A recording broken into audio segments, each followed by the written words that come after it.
welcome to Pixelated Sausage Show. Hi. How are y'all doing? Hopefully well. I'm, of course, your host, Marcus Nez, and I've got a handful of games to talk about, including Mullet MadJack, Fate Reawakened, Prysm Destroyer, 3D Don't Die, Mr. Robot, and O.W.L Projekt 2. I wanted to check something first, though, about Fate Reawakened. If it is, I'm pretty sure it seems like a old PC game that has been ported to consoles with all its expansions. May or may not be the case. I'm curious. So Fate originally came out in 2005. Then we had these expansions 2008, 2009, and 2011. Fate Reawakened. The critically acclaimed Fate games like Never Rapport. You can't read it all. Reawakened, the critically acclaimed Fate games like never before. Play all 4 classic dungeon crawler titles with enhanced graphics as you battle through challenging procedurally generated dungeons, learn powerful spells, and fish to your heart's content. Are you up to the task? Your fate awaits. So yeah, I know you're all very happy I said all that spiel. Now when I'm not talking about the game, because I want to talk about YouTube first before I get to what I've been playing. News-wise, I've done a really piss poor job of finding anything that really speaks to me. I was correct in thinking that the Rainbow Six Siege X event, reveal, update, whatnot would be underwhelming for me. I'm not sure what the Rainbow Six Siege community as a whole feels about it, but I wanted something related to Terrace Hunt, which is called the equivalent to Terrace Hunt and Siege is called something in the, I don't know. I think they renamed it at one point, but I loved that. I knew and fully expected it to be a pie in the sky wish to have anything mentioned about that or any change to happen, because it is just this little side thing you can do to, I guess, practice, learn maps, so on and so forth.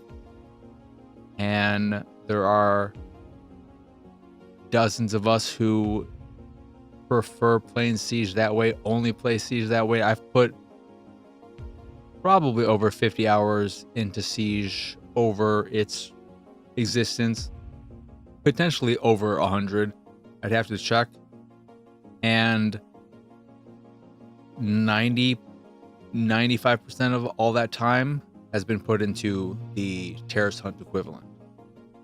And I would love to return to it, even if it's no different, if anyone wants to play, because I've never played it with other people. Maybe a few times, but the majority of my time has been solo. I loved it when they had those suicide bombers in the game, and when you played it on, I think, realistic difficulty, whatever the highest one is, you'd have to deal with 2 of them. And it really added this extra level of tension to what was already a tense experience of having to methodically but explore, navigate this space, making sure not to get killed by a terrorist while trying to take them all out. Because I think it's part of the whole practice space where you can try other modes, but if you just get it to be whatever the mode is that is Terrace Hunt, they should just call Terrace Hunt. They should just add Terrace Hunt. People love Terrace Hunt. They know people love Terrace Hunt. I would assume if they don't know people love Terrace Hunt, they're nuts. Just add an official Terrace Hunt mode that is Terrace Hunt. That is literally just here. You've got practice, you've got multiplayer, and you have Terrace Hunt. You're welcome. Just my 2 cents. But in regards to YouTube, to get off of the Siege nonsense, I have officially returned to YouTube for streaming. I was doing Twitch for this year. I think I started when this year started. I can't remember if I started exactly at the new year or not, but I've been exclusively on Twitch, played all the Arkham games there, and some other stuff here and there. But with the next game I am currently playing for Attack the Backlog, which is Grounded, finally, a game that's been on my hard drive for years. I decided to make that start the return of streaming on YouTube. And so far, 3 streams in, seems to be going well. I'm having a good time. I'm trying to be, and I think I'm being successful at being more casual about it, not being so strict as far as starting at a specific time all the time. So I can start a little later, I can start a little earlier. I don't have to end at a very specific time. So that alone is making it a bit less stressful for me. And yeah, I just think it's a better suited platform for me.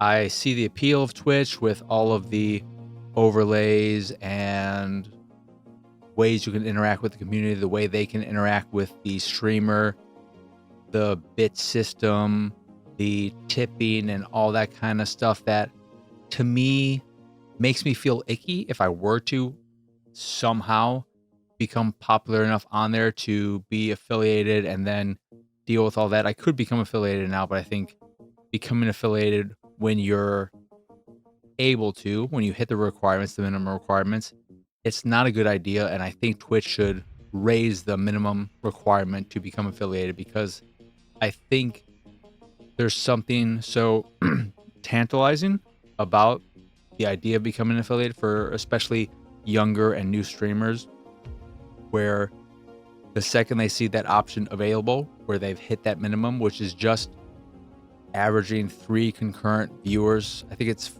for a week or for a month, having a minimum of 50 subscribers and having streamed for, I don't know, 30 hours or something along those lines for a week or a month. I think it is a month.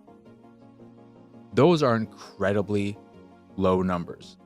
And if you were to become affiliated, then you are part of the system where ads are in place. And you can't turn off ads so that newcomers to your stream, people who aren't subscribed to you, don't give you their Twitch Prime membership and so on, they will get hit with that initial ad. You know, it's not a always thing, but they'll likely be hit with that. Then there's mid-rolls and stuff like that.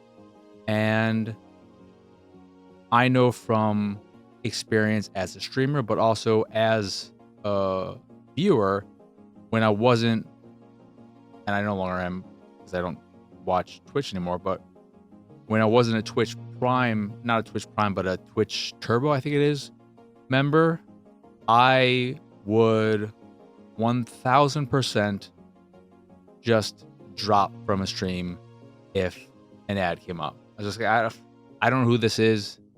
I don't want to sit through 30 seconds of ad to see if I like who this random person is. I'll just go to the person I'm giving my Prime membership to. So I think the minimum there should be raised. But for me, YouTube just makes more sense. I have my other content there. I don't do all the bells and whistles of Twitch and all that jazz. So having a platform that can potentially feed into my other content more organically makes sense. It just being me streaming a game and my playing of it, chatting with the chat, interacting with the chat, that is, it suits it all. So I'm feeling positive about it so far. Could all go downhill very quickly with me and my emotional state of everything. Everyone knows that I am an emotional roller coaster, but so far so good.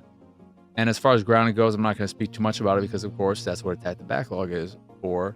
But with the last stream, I said to myself, I reminded myself that one of the things I wanted to do in returning to streaming, especially with games like Grounded, these more open-ended games, these bigger games, I want to play them at my own pace.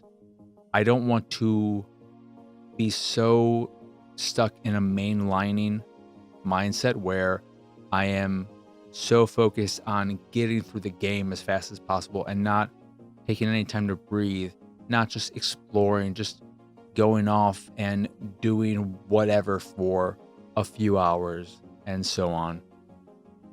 Because that is the way I organically want to play. That is the way I naturally play. I know that with the Arkham games, I did mainline them, and you might be saying, well, you did it there. But with those, I mainlined them because I wasn't driven to play more of them and to experience the side content. Also, with those, it's different. I would say it's different with the Arkham games and games of that nature, Metroidvanias that is, because a lot of the time with those games, those style of games, there will be plenty of things that you just can't do because you don't have the equipment yet, or some other reason why something hasn't unlocked. I remember with, was it Origins? Yeah, I think it was Origins. There was something where I wanted to unlock this fast travel point, and there was this, not a gurney, but those things that like window washers use on skyscrapers. I couldn't interact with that because I didn't have the tool at the time. So I spent my time traversing to this building, to this point on the map. Then I cleared out the area of enemies, and I got into the place where it clearly was where I was supposed to be, and I couldn't do anything because I didn't have the equipment yet. So in those style of games, it just doesn't make that much sense to go off and explore when you don't have every tool at your disposal just yet. So they're very much more of a beat the game as fast as possible, and then if you're enjoying it, then go back and explore the world and experience all the extra content.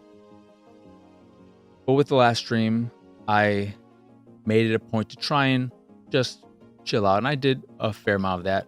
But then I did want to get back to at least the next mainline objective because it was driving me nuts, and I'm working towards that goal currently. There are some things about Grounded that are a little frustrating from a progression standpoint, and it's especially frustrating as a solo player. I think there are things that would be a lot easier to deal with when you're in a group, but I don't have a group. I'm also pretty sure that I'm going to start playing the game now, moving forward after playing it for about 11 hours on mild as opposed to the main difficulty. Mild would be easy, and it might be moderate for normal. I know the hardest difficulty is whoa. But that is all the YouTube jazz and streaming and all that crap I want to get out of the way. So let us get on to what I've been playing with Mullet MadJack. So this is a game that came out on PC last year, I believe. And I'm pretty sure it was in early access. I got a code for that back then because I thought it looked very, very cool. I liked the style of it. And the gameplay looked very, very fun. And so I got a code for that, which is rare for me. As everyone knows, I'm not a big PC gamer. I prefer playing on consoles because it just feels more natural, more at home for me these days. But I just couldn't resist Mullet MadJack. I played it on PC for maybe a few hours, maybe not even that, because it's not a long game. It'll take you probably between 2.5 to 3 hours to beat it, depending on your skill, how often you have to restart things, and so on. But I really enjoyed it there, and now it has just made its way to Xbox, part of Game Pass. I got a code for it, and I made it, I think, my last stream on Twitch, or one of my last streams on Twitch during the final week where I was just kind of chilling out, not playing anything new. And I beat it in 2.5 hours.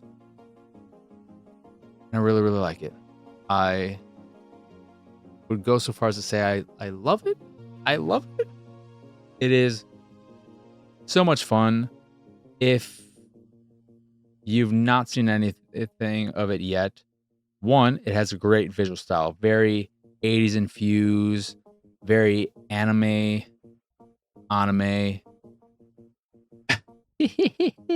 That's like the first time I said animated for a long time, for a long time. But very anime infused, and as well as stuff like Miami Vice and that kind of 80s general vibe. Great music. And the whole setup of it is kind of Running Man-esque, only in the sense that you're in the future. I think it's the future, or it's just a futurist version of the 80s, or a future version where 80s style and vibes have been brought back. But you are part of this game. I don't know if it's really a game show, but a game essentially where you are, I don't know if it's really a game, because somebody kidnapped this woman and you have to go rescue her. It doesn't sound like a game thing, but the whole setup is that you are trying to make your way up this skyscraper floor by floor by floor by defeating enemies. And at the start of at every floor, you only have 10 seconds before you're automatically killed. So you'll die if you don't make it through the floor in the time limit. How you gain extra time is by killing the enemies who are scattered across the levels. You gain extra time by defeating them in more over-the-top ways. You can do kills with melee weapons. That'll give you a bit of health back and extra time. You'll get power-ups between each floor that can improve your runs, whether they be new weapons, upgraded weapons, abilities like getting extra time for shooting someone in the head, for shooting them in the groin. You can make it so that your protagonist is silent or talks a lot, and so on and so forth. And the gameplay is just really fast and relatively fluid. There is a VSync option in the settings, and I didn't turn that on because there is screen tearing on Xbox at least, but I don't know if it's because of the style and the fast-paced nature of it. It didn't end up bothering me that much. I noticed it more so when the game slowed down for cutscenes or other slow times. But in the general gameplay, it didn't pose much of a problem. But it's just a really fun shooter with very generous aim assist when using a gamepad, when using a controller, which is nice and kind of essential for a game that moves as fast as it does. Because you are moving very, very fast. You're sliding a lot to get through an area faster. There are events you can slide through that you go really fast through.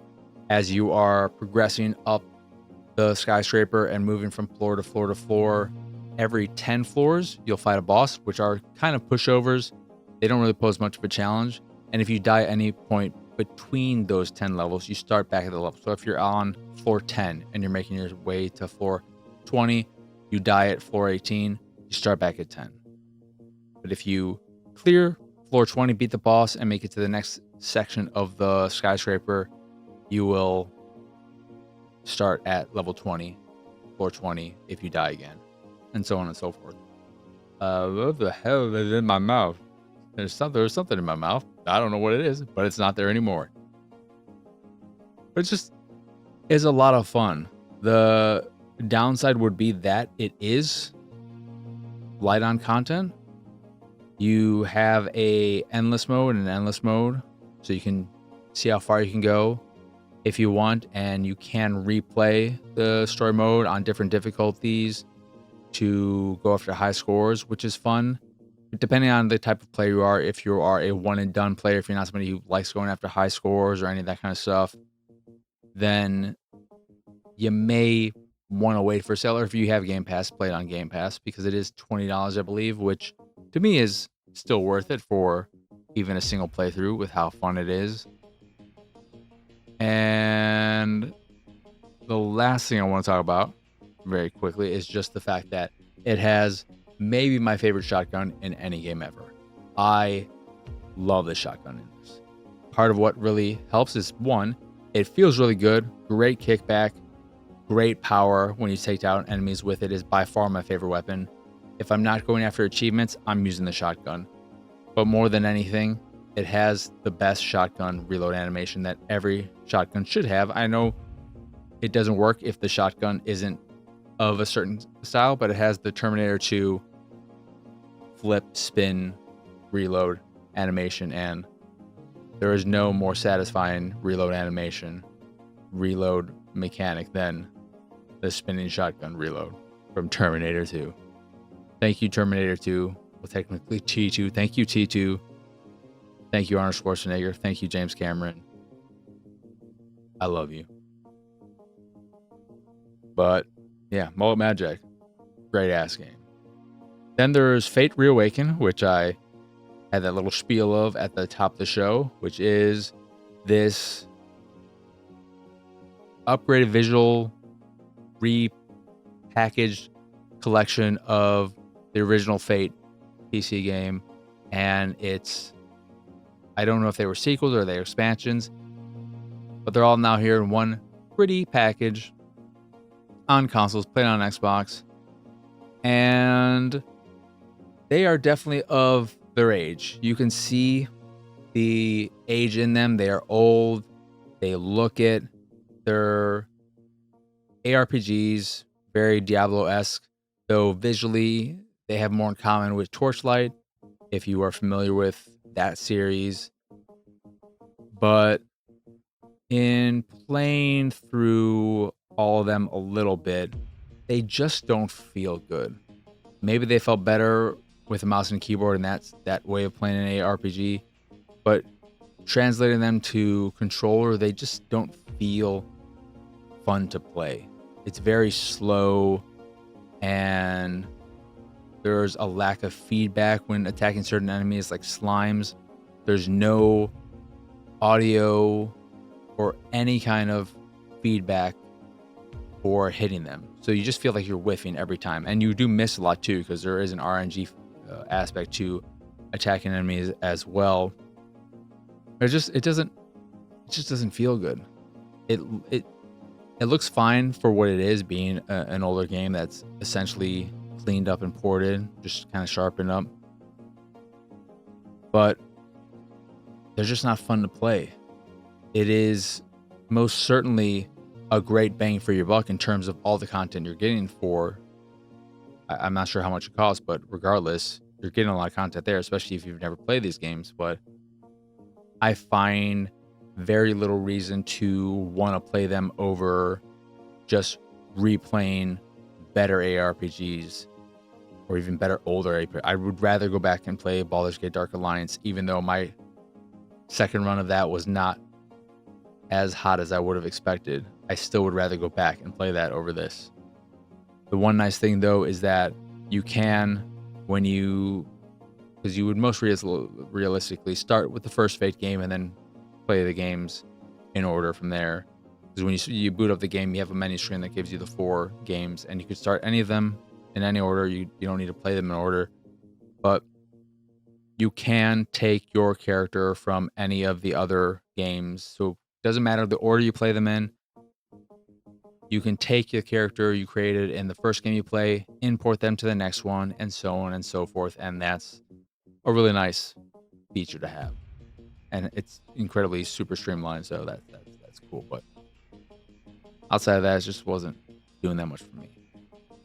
Next is Prysm Destroyer. This is fast-paced, running gun, side-scrolling shooter that has a very 16-bit aesthetic. The vibe of it all, but more zoomed out, really reminded me of Vector Man on Sega Genesis.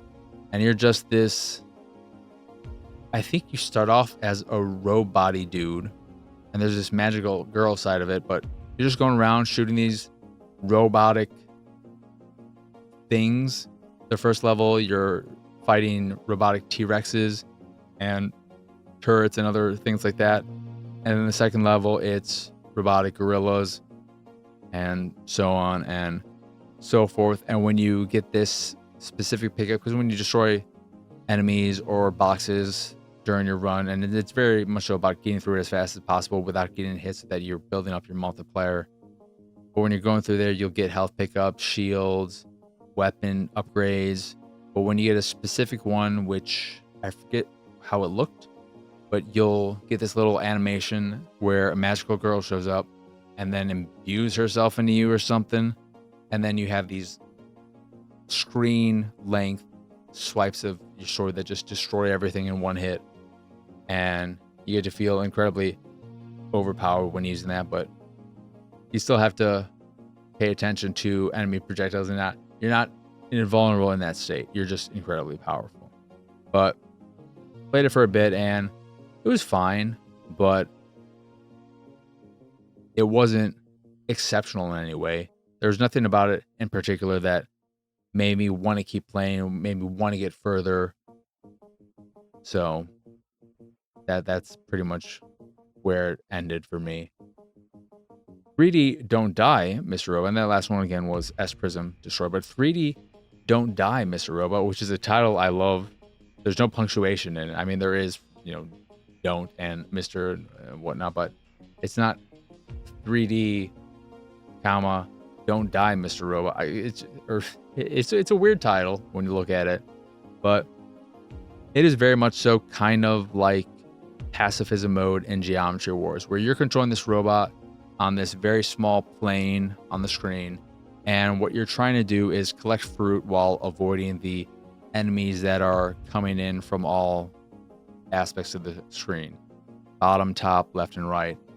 They'll come at you, and as you survive longer and longer in the arcade mode, they'll be coming at you faster and faster, more of them at one time. And that's all there really is to it. When you pick up a fruit, it'll cause a small little explosion. And if an enemy hits that explosion, they'll explode. And you can build chain reactions that'll also give you extra points when you do it as well, which is satisfying. And it's something you have to really think about strategically as you make it deeper and deeper into arcade mode, because you'll be dealing with a lot more enemies.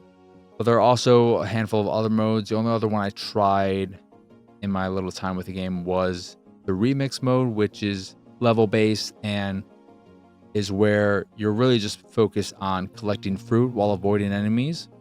The whole chain reaction setup mechanic still works, but the whole point of that is to collect a certain number of fruit to hit bronze level, silver, gold, and then platinum. And once you hit platinum, level's over, you win. You move on to the next one. But you just need to hit bronze to complete the level and then move on to the next level. That's fun as well, but it has a bit of an old school, classic retro look to it as well. Kind of a mid-90s PC vibe to it. But I had a lot of fun with it. That's a game that I'll return to because I loved pacifism mode in Geometry Wars, and it felt good. I don't love the visuals, so there's that, but it didn't matter because I enjoyed the basic gameplay of it. I enjoyed moving around these small spaces, avoiding enemies while collecting fruit, and waiting to collect fruit to make these chain reactions, trying to create the biggest chain reaction possible. It was satisfying and was tight and fluid. I felt very in control of my little robot. So I had a good time with it, and I'll be going back to that. That is, again, 3D Don't Die, Mr. Robot. Then O.W.L Projekt 2. I remember playing the first game of this. It is a puzzle game where you have this little square space. I guess do they ever become rectangular? They always felt squares and just built upon that, but you're controlling a little person by clicking on a place in the environment and making them go there. And what you want to do is get them to the end goal.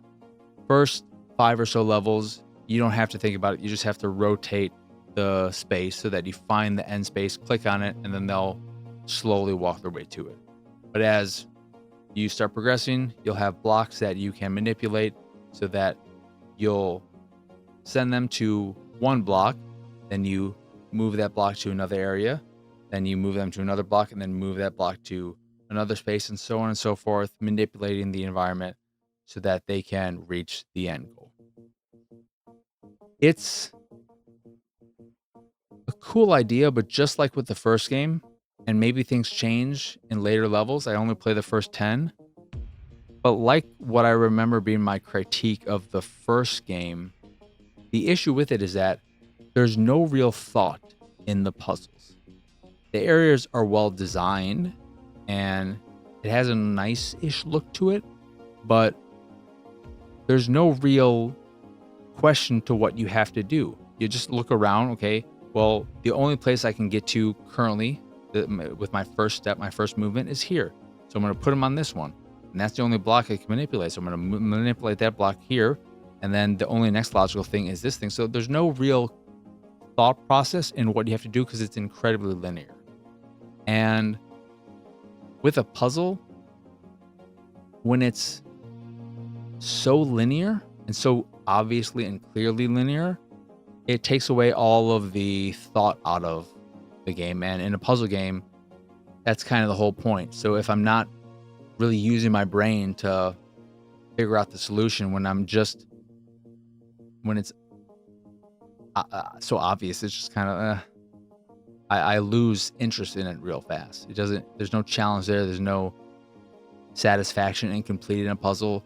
And after you, like me, complete 10 puzzles, you think to yourself, what am I playing this for?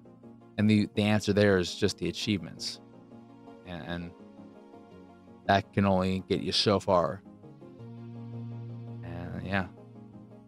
So now back doing the construction outside of my room, making a lot of freaking noise. So glad that we just finally ended the show. It was perfect timing, really.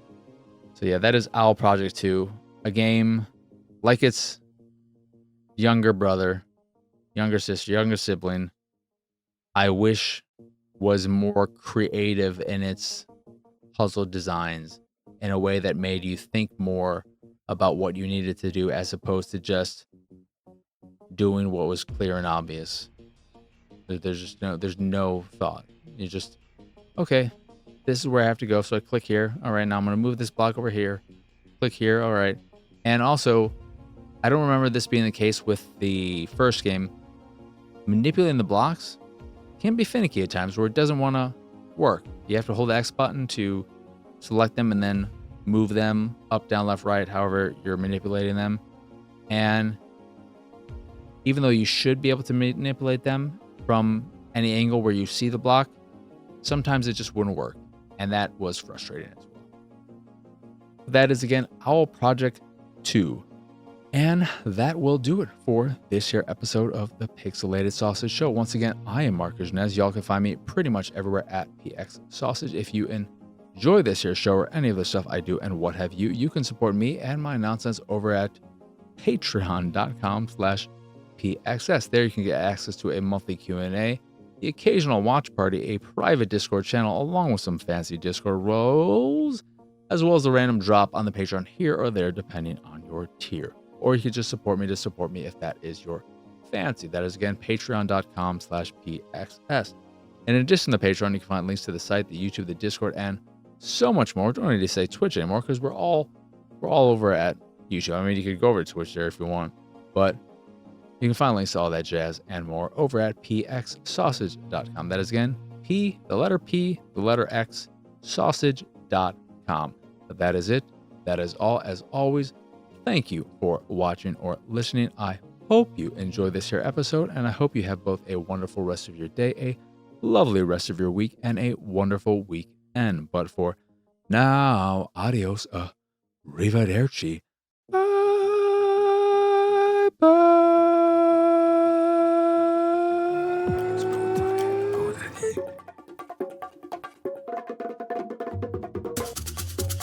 It's go time.